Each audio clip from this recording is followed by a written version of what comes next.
कभी सोचा है आपके मोबाइल का रिचार्ज रुक जाए या आप कभी मार्केट जाओ और आपके पास कैश ना हो, तब क्या होगा? तब समझ आता है पैसे की real value, means liquid cash की रियल वैल्यू। ये हर रोज की जिंदगी का एक इम्पॉर्टेंट हिस्सा है, हर सपने का एक रास्ता है, और इसी पैसे की कहानी है मनी एंड क्रेडिट। सो पहला सवाल आता है कि आखिर पैसा होता क्या है? ठीक है, तो देखो, पहले के जमाने में लोग बार्टर सिस्टम यूज करते थे, यानी सामान के बदले सामान। जैसे मान लो अगर आपको 5 किलो गेहूं चाहिए तो आपको मुझे उसके बदले कोई सामान ऑफर करना पड़ेगा। एग्जाम्पल के लिए, अगर आप 5 किलो गेहूं मुझे ऑफर करते हो तो उसके बदले मुझे आपको कुछ भी आपकी डिमांड के हिसाब से मुझे आपको ऑफर करना पड़ेगा। एग्जाम्पल के लिए हम ले लेते हैं जैसे कि 2 मीटर का कपड़ा या कोई भी ऐसा सामान जो कि आपको उस टाइम उसकी नीड हो। ठीक है, लेकिन इस सिस्टम की प्रॉब्लम ये थी कि दोनों को एक ही टाइम पर अलग अलग चीजों की डिमांड होनी चाहिए थी, है ना। और इसी प्रॉब्लम को सॉल्व करने के लिए एक मीडियम ऑफ एक्सचेंज आया जो कि था नोट, है ना, पैसा आया। अब हम जानते हैं कि जो मॉडर्न करेंसीज है ना, वो कैसे काम करती है, मतलब जो आज का पैसा है वो काम कैसे करता है ना। आज के पैसे क्या है? नोट और कॉइन्स, है ना। तो देखो, आज हम करेंटली यूज करते हैं नोट्स और कॉइन्स को, लेकिन इनकी अपनी वैल्यू नहीं होती जब तक आरबीआई की उसके ऊपर गारंटी ना हो।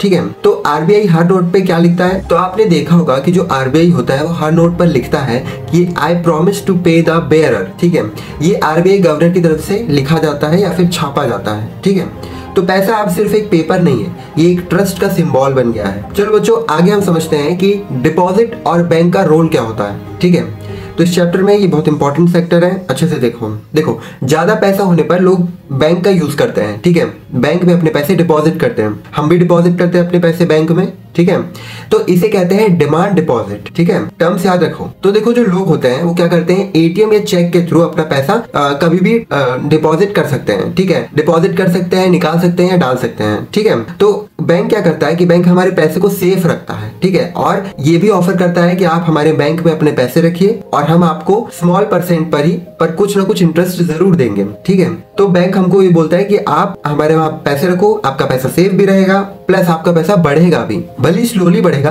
पर वो बढ़ता भी है, क्योंकि 2-3% इंटरेस्ट मिलता है। ठीक है, अब बच्चों हम समझेंगे कि आखिर बैंक पैसा कैसे कमाता है। ठीक है, तो बैंक का रोल समझो। देखो, बैंक हर डिपॉजिट का कुछ हिस्सा रिजर्व कर लेता है ना, अपने पास सेव कर लेता है, जैसे कि मान लो 15%। ठीक है, और बाकी का पैसा वो लोन के रूप में दूसरों को दे देता है, जो भी लोन के नीडेड रहते हैं लोग, है ना, जैसे कि बड़े बिजनेसमैन। ठीक है, कोई भी ऐसी सोसाइटी जिसको लोन चाहिए उसको वो दे देते हैं। ठीक है, पर ज्यादा इंटरेस्ट पर, है ना। तो एक एग्जांपल लेते हैं कि अगर बैंक आपको 3% इंटरेस्ट देता है, ठीक है, लेकिन किसी को वो लोन देकर 10% कमाता है। ठीक है, तो आप समझे, ऐसे ही बैंक करता है अपनी कमाई, है ना। तो नेक्स्ट पॉइंट ये है हमारा कि लोन यानी क्रेडिट पर इसका क्या इम्पैक्ट होता है ना। तो देखो, लोन का मतलब होता है कि किसी से उधार लेना। ठीक है, ये बात आपको पता ही है। ठीक है, हम लोग भी बैंक से लोन लेते हैं, ठीक है, अपने रिलेटिव से लोन लेते हैं, है ना। तो यही सब चीजें हैं। आगे देखो, इसमें क्या है कि देखो, अगर लोन सही टाइम पर अगर आपको मिल जाए, ठीक है, सही टर्म्स पर मिल जाए, सही टाइम पर मिल जाए, ठीक है, तो वो आपकी जिंदगी बदल देता है वो, क्योंकि वो आपको 100% हेल्प कर रहा है और वो भी कम इंटरेस्ट पे, मतलब जितना इंटरेस्ट आप एक्सपेक्ट कर रहे थे उसी इंटरेस्ट पे मिल जाए तो वो बहुत अच्छी बात है। पर अगर इसका हम अपोजिट ले लें कि यही लोन आपको गलत कंडीशन पे मिले, मतलब आपके वीक कंडीशन पे मिले, जहां आपको पैसों की बहुत जरूरत है और आप किसी भी इंटरेस्ट रेट पर आप तैयार हो जाते हो कि मुझे पैसे चाहिए, किसी भी इंटरेस्ट रेट पर, ठीक है, आप अपने वीक पॉइंट पर हो और आप शायद उस पैसे को रिटर्न ना कर पाओ। ठीक है, तो ये बन जाता है डेब्ट ट्रैप। ठीक है, जो कि बहुत इंपॉर्टेंट टर्म है इस चैप्टर का। देखो, अगला सेक्टर हमारा है क्रेडिट के 2 चेहरे होते हैं, है ना। एक पॉजिटिव फेस होता है, दूसरा नेगेटिव होता है। पहले हम पॉजिटिव को समझते हैं कि एग्जांपल के साथ। मान लो सपना नाम की एक किसान है, ठीक है, उसने लोन लिया है बैंक से। ठीक है, और क्यों लिया है लोन? ताकि वो अपने खेत के लिए बीज और खाद खरीद सके। ठीक है, उसने बीज और खाद को लाया, खेत में उसका यूज किया, ठीक है, बारिश हुई और फसल बहुत अच्छी होगी। ठीक है, तो वो लोन क्या हुआ, उसके लिए बेनिफिशियल हुआ। ठीक है, जब वो फसल उग जाएगा तो वो उसको हार्वेस्ट करके वो अपने पैसे को, मतलब जो उसने बैंक से लोन लिया था उसको वो रिटर्न कर देगी बैंक को। ये हुआ पॉजिटिव इम्पैक्ट। अब हम इसका नेगेटिव इम्पैक्ट देखते हैं। यही सपना है, ठीक है, और इसने अगले साल फिर क्या लिया, बीज और दवाइयाँ ली, ठीक है, केमिकल्स लिए अपने खेत के लिए। ठीक है, ये सोचते हुए कि इस साल भी बारिश आएगी, इस साल भी हम मेरा अच्छा हार्वेस्ट निकलेगा और मैं फिर बैंक को उतना पे कर दूंगी।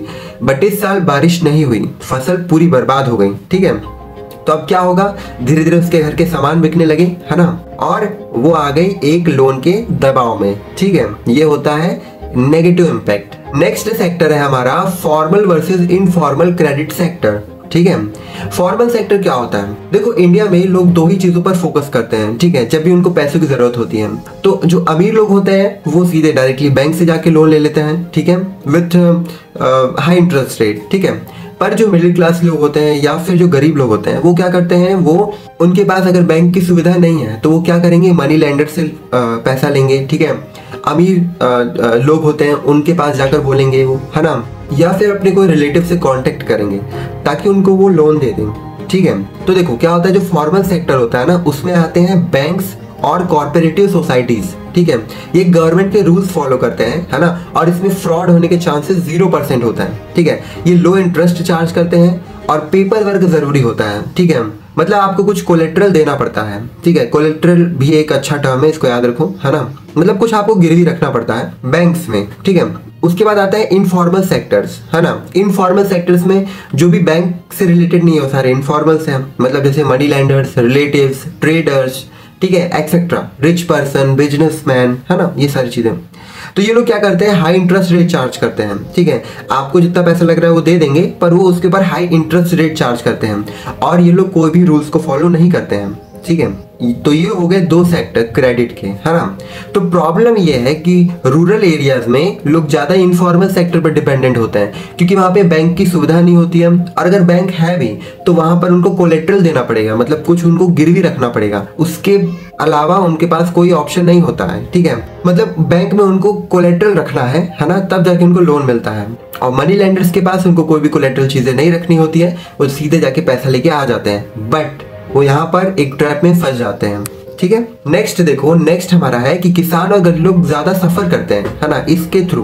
देखो ऐसा क्यों होता है, जो फॉर्मल सेक्टर है, मतलब यानी जो बैंक होती है, उसमें लोन लेने के लिए कुछ जरूरी चीजें होनी चाहिए आपके पास। सबसे पहले होता है डॉक्यूमेंट होना चाहिए, दूसरा होना चाहिए कोलेट्रल, तीसरा होना चाहिए क्रेडिट हिस्ट्री। ठीक है, लेकिन गरीब लोगों के पास ये सब कुछ नहीं होता है। ठीक है, इसलिए वो मनी लेंडर्स के पास जाते हैं और उनके ऊपर डिपेंडेंट हो जाते हैं। ठीक है, जो उन्हें एक्सप्लॉइट कर देते हैं ग्रेजुअली, है ना।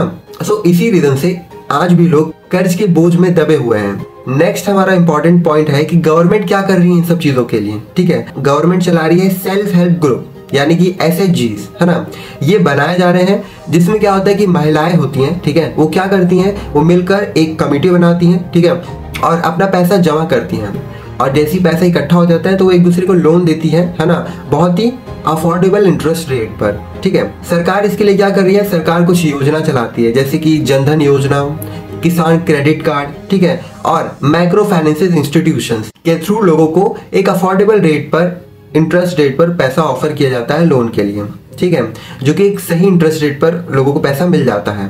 ठीक है, अब हम आते हैं अपने एग्जाम पॉइंट ऑफ व्यू पे। तो एग्जाम के लिए इंपॉर्टेंट पॉइंट्स क्या है, एक क्विक रिकैप करते हैं। देखो, हमने पहले जाना कि बार्टर सिस्टम की प्रॉब्लम क्या थी, है ना, फिर हमने जाना कि मॉडर्न मनी कैसे काम करता है, और थर्ड हमने जाना कि बैंक पैसा कैसे कमाता है। ठीक है, उसके बाद हमने फोर्थ जाना कि क्रेडिट के पॉजिटिव और नेगेटिव इफेक्ट क्या होते हैं।